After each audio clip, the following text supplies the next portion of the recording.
Welcome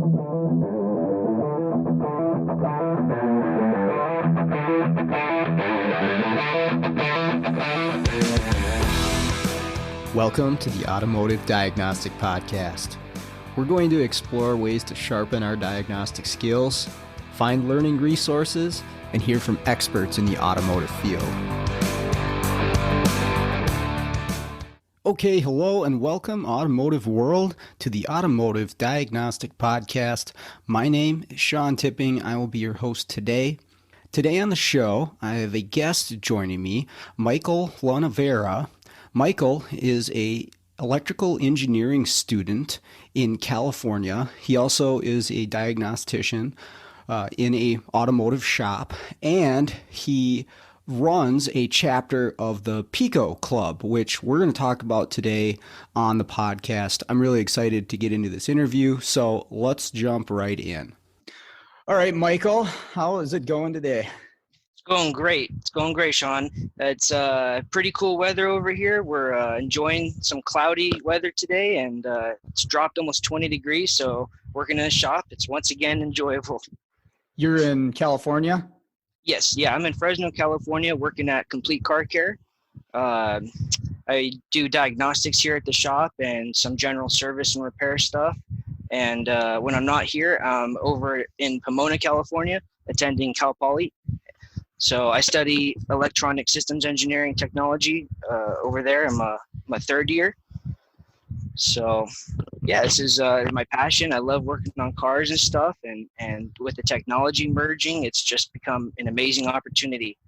Yeah, that was one of the reasons I was really interested to talk with you is the electrical engineering side of things. I've always been really interested in that. You know, if I was going to go back to school for something, you know, start all over, that would be something I'd really be into. I find when I get to, you know, that board level, when, you know, you crack open the computer for whatever reason, I'm limited in my knowledge, but I'm really interested. Like, what is that? You know, what is that little resistor for? Is that a transistor? I don't know exactly what I'm looking at. We don't have, you know, diagrams or the knowledge necessary to really dive into that stuff. Some guys are out there doing it, and you see on like Facebook groups and stuff, they're doing really cool EEPROM work and things like that. But yeah, it's very interesting. So I'm definitely excited to hear what you have to say on that side of things. How's school going for you with everything that's going on? It's actually going pretty great. Having a lot of background in electrical kind of really made this online transition pretty straightforward for me.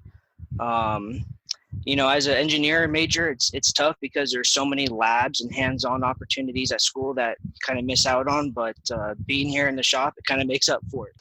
And so you're doing diagnostics at the shop that you're right now? Correct. How long you been working there for? I've worked here on and off between school for probably about almost 2 or 3 years, I think. I came here after I interned over at AES Wave, and Nice. It kind of worked out great coming from a company who sells scan tools to finally going into the shop to use them. So kind of one thing led to another, and it just synced up just perfect. Well, yeah, if there's a company to work with, that's pretty cool. I buy all sorts of stuff from them.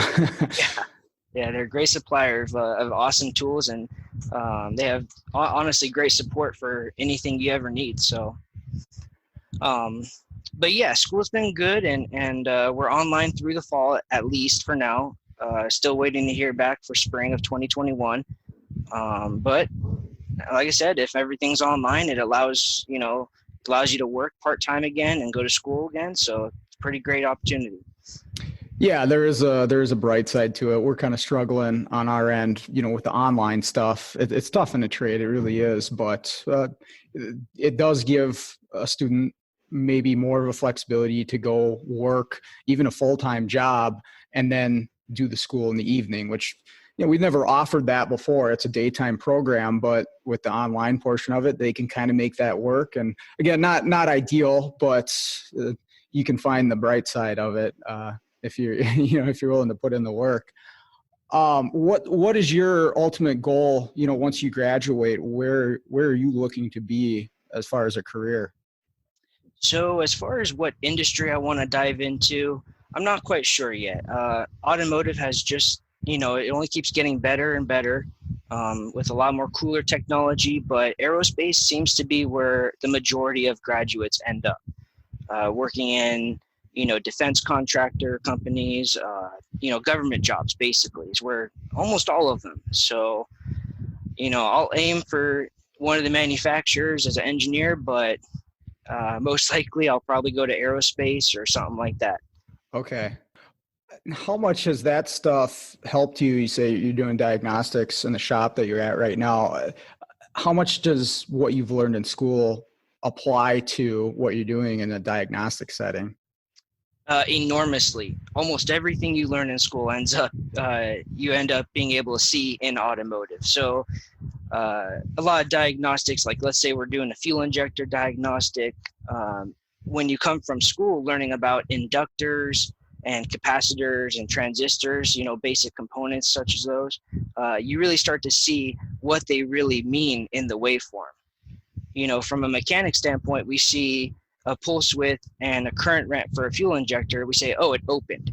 But when you come from some engineering part of it, you say, oh, the inductor charged and then discharged, and then all these the transistors switched, and it's a lot of things, cool things happening all at once. And it's awesome to really start to see the next level of detail inside a waveform. So yeah, when you have that deep understanding of what's actually happening on that board, I can only imagine that makes it that you're seeing it, you're perceiving it in a totally different way. Now, besides going to college for this, do you know, is there any sort of training out there for an average technician, a guy who's working at a dealership or a shop and wants to learn about some of this, at least, a small portion? I realize you got to go get your degree if you really want to understand it, but is there any sort of like aftermarket training for things like this? Sean, there's a ton of training on the internet. It's electrical engineering, and honestly, electricity has worked the same for the past thousands of years. So you can, like we say on YouTube, you can become a YouTube master tech. You can almost become an electrical engineer by watching YouTube, Khan Academy, and there's just thousands and thousands of other web portals and, programs out there you can do from your own home. Okay. So, yeah, I need to devote some time to that myself. Just for my own personal knowledge, I want to have a better understanding of it. Like sometimes I'll be in class and a student will really be interested in this and they get deep into a question. They want to know the specifics, the science behind something like a transistor. And I'm limited. I get the basic idea. I know how to, diagnose it and what it is supposed to do. But when it comes to like, electrons and holes and stuff like that, I'm just not there. So I think some training on that would really benefit me. yeah, what I found is a lot of those, very minor physics application part of electronic components doesn't really, it's interesting to know, but a lot of that's really only done in manufacturing of those parts. The basic idea of like a transistor would be to just amplify current through a circuit. You're using a microcontroller such as a PCM controller to control a transistor state, and that transistor is what carries the heavy current. So it's just like a solid state switch, and it really, there's only a few fundamentals of each part that really apply and make a big difference in the real world. Can you share any of that with us by chance? Sure. Yeah. So this last semester, I finished up semiconductors class, which pretty much hit, hardcore on transistors and MOSFETs. So basically a transistor, like I said, a solid state switch, and it's a perfect tool for the job because it's durable, it's cheap to manufacture, and it's extremely accurate in terms of what you want to get out of it, input and output. So some cool things that you could always someone could try is you could buy an Arduino kit or something like that, and you could get some good practice in controlling components like a DC motor, an AC motor. You could add different components, and that Is that really gives you. one of those little white boards that you can put the pins in? Is that what that is? Yeah, it's basically just a small little board, and it looks like a pack of chewing gum, and you can basically program it to do whatever you want. And there's tons of material out there that will walk you through every step of it. And once you interact, with controlling certain components, and then you go to a car to diagnose the exact same thing, it's all pretty simple, really straightforward.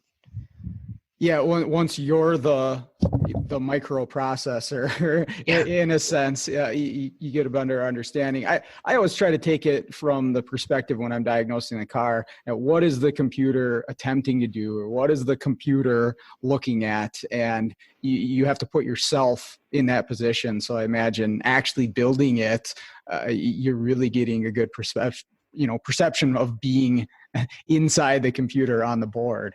Absolutely. Yeah. And programming is a big industry now. That's, I think, one of the highest sought after industries is software development. So if you learn how to do basic programming to control, DC motors, solenoids, whatever, it is the exact same, on an Arduino as it is on a car. And it's amazing that you can buy something for $20, spend a few hours on it, a week maybe, and suddenly become a master at those electronic components and controlling them. Do they have those kits on like Amazon or something like that? Everywhere. You can get them cheap on Amazon, just about anywhere. They're very popular now. I'm gonna go check it out later today. Something to tinker with at home. That's fun.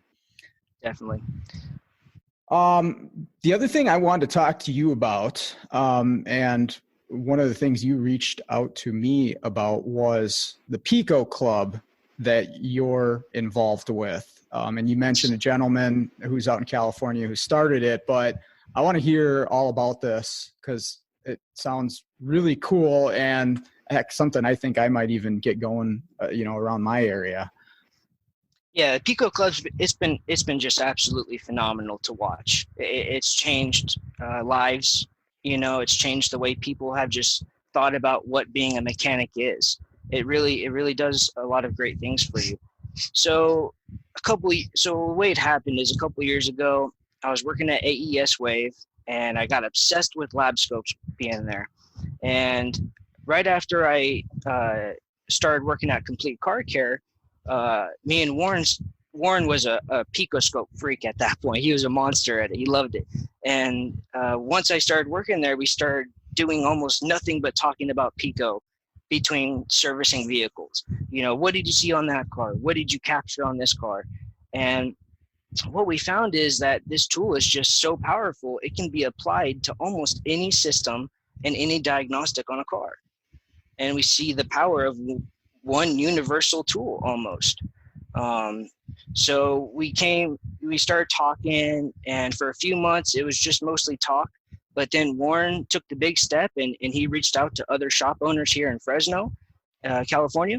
And he says, hey, I want to start this club, and we want to create a Pico Club where we can all meet up to share our collective knowledge of what we go through each day during a diagnostic. So the Pico Club would be about once a month, and we would all meet up at a shop, changes each month, and everyone would bring their Pico scopes and either a problem vehicle or a known good vehicle, and we would just throw the scopes on there and go at it. Everyone would group around the car to watch what you're doing, asking questions, seeing the result of your testing, and sharing what you learned. And what really changed was, instead of viewing the other shops as your competition, we really wanted to commit to bettering the industry. The industry and its image has been hit really hard in the last few years. Technicians not trained properly to work on cars. People they're just not trained. There's not a lot of training out there. So we basically said, hey, we want to do whatever we can to help each other, to help bring up the image of the industry. And I think that we've gotten a great start on that. And by using Pico, we also create a kind of accountability where you can't replace a part without having some kind of waveform that could tell you, hey, it's bad. Okay. So there's more, there's a lot more, maybe not, there's just a lot more detail in what you can share with your customer as well. Hey, this part's broken. This, you can show them the waveform. This is what's happening. And they may not understand it exactly, but the fact that you have proof of something and you're willing to share it with your customer really helps to strengthen that relationship too. Yeah, that's exactly it. I mean, you go to the doctor, for something serious, you could expect to see a test result for something. And maybe I don't understand how an EKG works, but okay, here's what's going on. Here's what I'm looking at. Here's the charts or the numbers or whatever. But, they're doing their due diligence. It's not just, well, I saw this last week on this other guy, you're going to need heart surgery. And that's, like you say, a lot of what technicians out there do is just, whether it's, pattern failures or experience or whatever you want to call it, where there's no real proof, and it takes time and it takes learning and training, but it does make a big difference to that customer to see that you're putting in that work. It absolutely does. So yeah, there's a lot of benefits to the customer and to, yourself, but sharing the knowledge with others, it also inspired a lot of people. So I think currently the Pico Club, when it's in person, has about 40 or 50 attendees each month regularly. Wow. Which is huge. If you have 40 people bringing Pico scopes that didn't have Picos a year ago, then I think, you could say we've made a big leap. No kidding. And trying to really push the advancement of diagnostics and help all the technicians out there. So it's not easy to work on some of these newer cars, and whatever we can do to help each other, I think is only a benefit. Now, is it mostly experienced technicians that are coming and doing this, or do you have younger techs or even students that are coming in with you? So we have people of all ages. We have people who've been working on cars for 30 or 40 years, and some who've just started in the last few months. So we really have a good mix of everybody, so the young guys tend to really talk about, they group up, they talk about one topic, and then the other guys are doing, an on-car diagnostic. So there's a wide variety of people, and it's awesome to see that even the guys who have been doing this for 30 years are willing to take a chance at seeing what we're doing and how we're doing it, and seeing the benefit of it. Yeah, being open-minded is definitely necessary in this industry, no matter how long you've been in it. How did you go about, finding people that would be interested in this? What was the network process? So when I first started here in Central California, most of it was word of mouth and through emails to other shop owners, that we kind of just communicated with over the last couple of years. And after that, we created some Facebook pages to really kind of help spread the word about it, saying, hey, we're having really good results with this.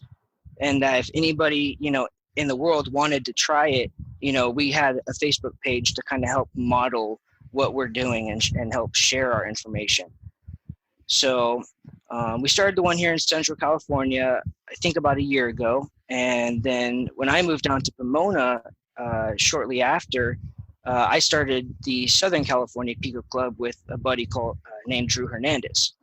So Okay. He actually, he was working down in Claremont at a shop. And after I moved down there, I met him with Scott Brown, and me and him, we connected. And after that, it was game over. The Pico Club it picked up insanely quickly. We had 10 people by month 2, and it kept increasing really until this whole COVID thing hit, and then it kind of slowed down. Sure. But everyone's still calling, everyone's still asking, when are we going to get together again? Are we going to do Zoom meetings? Are we going to do online training? Everyone wants more. Everyone got really hungry for Pico, and it's awesome to see that. Yeah, that's so cool. I'm I'm really kind of inspired by that. And so, hey, if you're in central Minnesota, you're gonna be getting a call from me. I'm gonna see if I can get something like this going. It sounds really cool just to get together and nerd out. Yeah, we would definitely like to see more clubs, getting formed around the country. There's a lot of people in Pennsylvania, especially on the eastern coast is where we found a lot of those trainers and advanced diagnosticians. That's where they're mostly located. So to see some, Pico clubs pop up on the East Coast would just be a blessing. Yeah, there was a Facebook post just the other day. Keith DeFazio, he was talking about how did something very similar. Just got together a bunch of technicians on a Saturday or Sunday, got some problem vehicles, and they all worked through it with different perspectives. And just an awesome learning experience. And some of the, like you say, there's a lot of advanced level technicians out there. Just to see all the knowledge and experience that's coming together there. That looks so cool. It is. Yep. And the great thing also is, you get into Pico now when it's, on easier vehicles, early 2000 vehicles or whatever. And then when you get that brand new spanking Honda who doesn't want to go to the dealer for some reason, you have a way of competing for the work with the dealer who has, the advantage of a factory scan tool. Sure. Well, hey, with this whole Pico Club thing, I usually ask my guests if they have any interesting case studies or problems they saw in vehicles. Do you have anything you can share with us on the podcast? I don't have any case studies off the back of my hand. I don't mean to put you on the spot. yeah, I thought about this for a while, and I was thinking, what car is really giving me trouble in the last year? And what I found is really the cars I struggle with most are probably the older cars where the parts tend to break as you start probing stuff or pulling stuff apart. That's probably the worst kind of vehicle to work on. But as far as diagnosing, a mechanical issue or an electrical issue, the combination of the scope, the scan tool, and some electrical diagnostic circuit tools has really it gets it done every time. Yeah, the fact that you can see these mechanical problems through a scope is amazing. And all the people out there like Brandon Steckler doing work with pressure diagnostics. I mean, when I was in school and for many years in my career, I just thought a scope was electrical. Like really that's what it's looking at, but that's where you use it. You use it on the electrical portion of the car. If it's mechanical, you've got to use, some other type of tool. And they've shown that that's not the case at all. You can get super detailed by using a scope on pressure waveforms. It's crazy.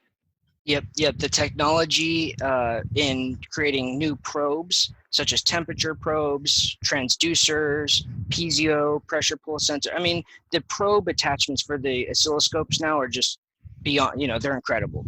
There's really a probe for almost every job out there. So. Yeah, and they keep coming out with more and more stuff. Definitely. There's one for the antennas for like a push button start. You can attach to the Pico and you can see the signal from the antennas to the key. There's one for the backup sensors, the little sonar buttons that are on the back of a bumper. There's a probe that picks up the frequency there. It's all kinds of cool stuff that you can get and turn it into a waveform. So that's awesome. Well, hey, do you have, this is another thing I like to ask all my guests, do you have any recommendations for maybe a younger technician, but really, we get a lot of people, again, that have been in the industry for a long time. They're just looking to improve their skills. Do you have any recommendation for someone like that that's just looking to get better? And I mean, it could be a video, a tool, whatever. Do you have anything for them? My recommendation would probably be go online, go on the internet, or buy an electrical fundamentals book and just try to understand what different components do. Like an inductor. An inductor seems complicated to some when you're brand new, but once you learn it, you see it acts the same in every circuit ever. So getting some really basic electrical fundamentals down beyond just knowing power and ground and basic wiring diagrams. You just want to know, how do basic components on the car work? How does a solenoid work? Why does a solenoid do what it does? And then you look from a fuel injector to, let's say, a spark plug. Well, it's the exact same type of component. So you start to just see all these things overlapping. So I'd probably say really focus on getting some basic electrical fundamentals, and then also really connect with other young technicians around you. One of the hardest things I faced kind of getting into diagnostics and getting, the Southern California Pico Club started was the people who've been in the business for 20 or 30 years, they're hard to say, hey, there's something easier. There's an easier way for you to do this. And it makes it very difficult for the young guys to approach them and say, hey, I really want, to invest some time into learning this tool. And in our industry, time is money. So it becomes very difficult to commit time, through your regular workday to learn something. So connecting with other young technicians who are very resourceful with technology and very connected with social media, Facebook pages. I mean, you can connect with anybody on earth now. So to connect with somebody in your city, in your state, and say, hey, I'm learning this, and talk to them about it, ask each other questions. Young guys love to share their knowledge, and they're very resourceful, and they're just flat out good with computers. So they have a huge advantage to getting started versus people who have been here for 30 or 40 years. Yeah, I've worked with some technicians. One comes to mind. He'd been in the field he retired, I think, 41 years in the field, and awesome guy, one of my favorite people I've ever worked with. But yeah, he's very set in his ways, as I'm sure most of us would be after doing something for 40 years. And that's what we default to is, okay, this is the way I've always done it. This is how I figure things out. And that's it. And it's been successful for me. Obviously, I made a career for myself. To accept that there is a completely different way, it's going to be tough to work that into your routine that you've been doing for so long. Because again, you got to take the time to learn something, to mess around with it, maybe make some mistakes. That is really tough once you're in it. And again, you're trying to make money. So you got to be open-minded throughout your career, but yeah, getting started with that idea in mind right away when you're young, it's huge. And I think that's a great advice, is to talk to the other people in your same situation that are just starting out, and they have the aptitude for technology, but are willing to be open-minded to new techniques, new technology, different ways to do things, because the cars are always changing. So we have to be too, right? Definitely.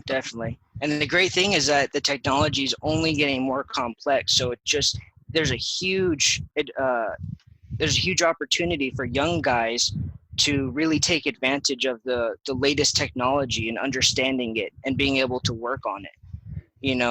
People like you said, 30, 40 years in the industry, they see a new, autonomous vehicle drive in with ADAS related problems, and sometimes you just don't even know where to start.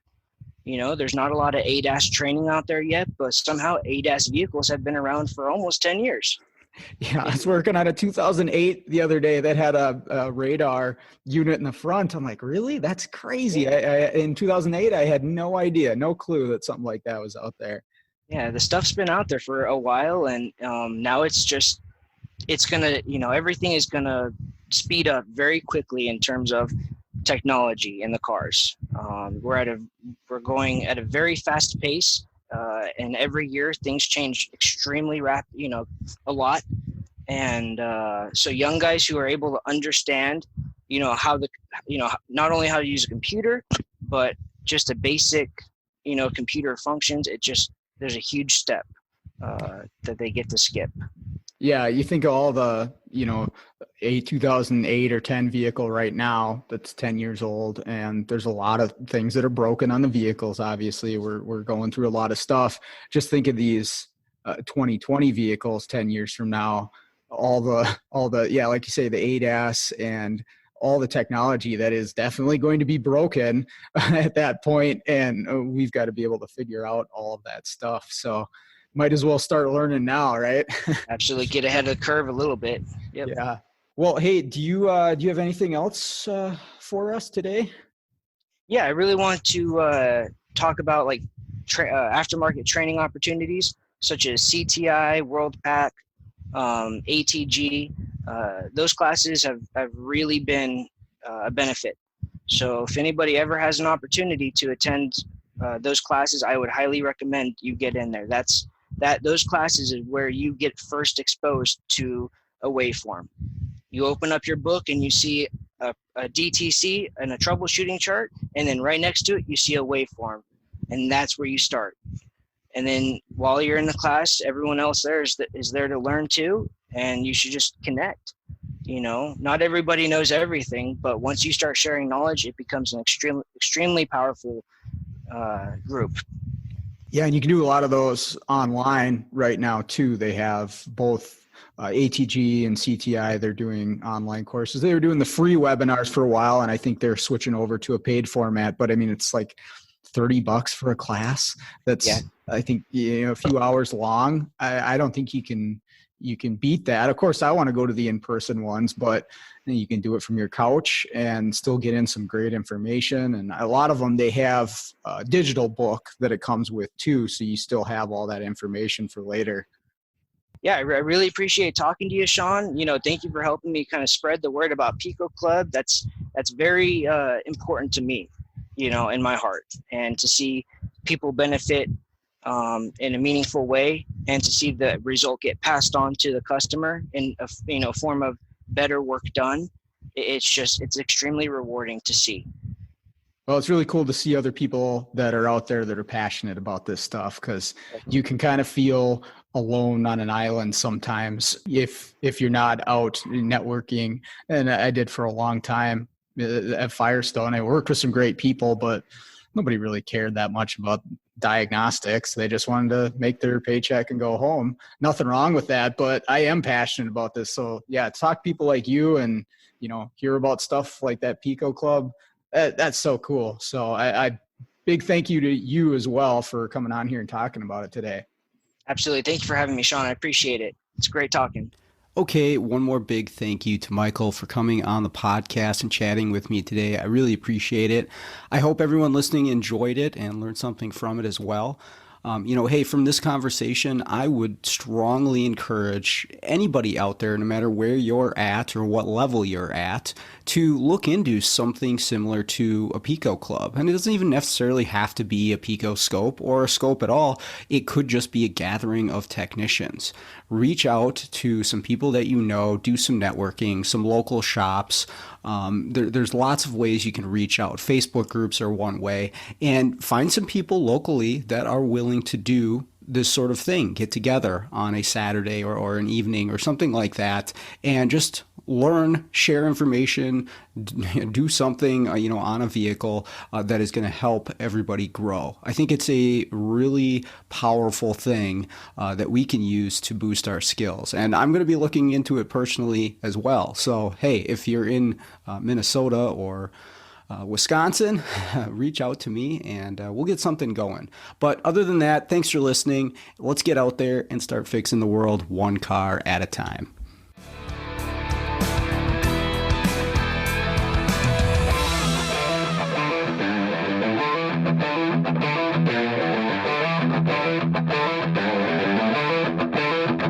Yeah.